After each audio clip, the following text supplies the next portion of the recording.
To explain why outsiders are so easily turned into enemies, the concept of the abject other can be helpful. The theory of the abject other addresses the question why feelings of fear, loathing, and even hatred may creep in our perceptions of others, and how these feelings can grow particularly strong in times of uncertainty.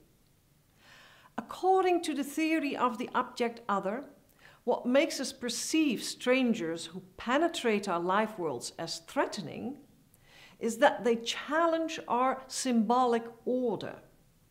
We can see that they are both similar and different to us, but adequate information to assess in what ways they are familiar and in what ways they are strange is lacking. In other words, strangers are an ambiguous presence. Our frames of reference fail to help us categorize them. Since our familiar frames of reference and scripts for actions appear to disintegrate in ambiguous situations, we experience such circumstances as unpleasant, if not dangerous. As a result, a strong desire to reduce this ambiguity arises. Creating clear boundaries between us and the ambiguous others is an effective way to resolve anxiety and restore the symbolic order. What is particularly interesting here is that psychological research has pointed out that regardless of the criteria on the basis of which in- and out-groups are constructed, people tend to regard their in-group more highly than the out-group. They tend to ascribe more positive qualities to their own group and more negative qualities on the out-group. More in particular, in-group taboos are often projected onto members of out-groups. We tend to ascribe to outsiders the less favorable urges and qualities that we have been taught to reject or suppress as members of our own specific in-group. It therefore concerns urges and qualities that we feel ashamed about.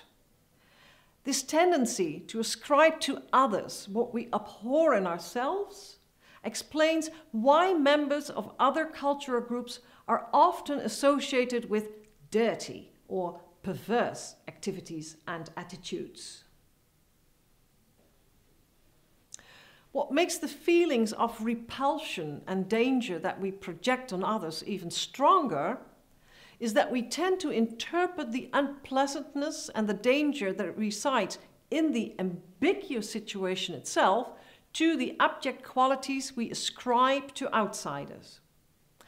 In other words, by projecting what we have been taught to discard as abject qualities in ourselves onto strangers, we reduce ambiguity and create a clear separation between self and other. Moreover, the uncomfortable feelings that accompany ambiguity make way for more pleasant feelings of superiority of the in-group. To sum up, creating boundaries between self and other by turning strangers into enemies is a way of reducing ambiguity and uncertainty. More specifically, by demonizing the other, for example, by ascribing them repulsive qualities and filthy habits. By doing this, the self becomes sacralized and the other is debased.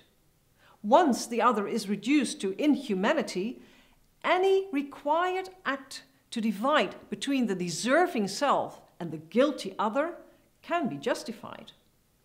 In this sense, the psychological process by which abject others are created sheds light on situations in which acts of boundary making that are framed in religious conflicts can turn extremely violent.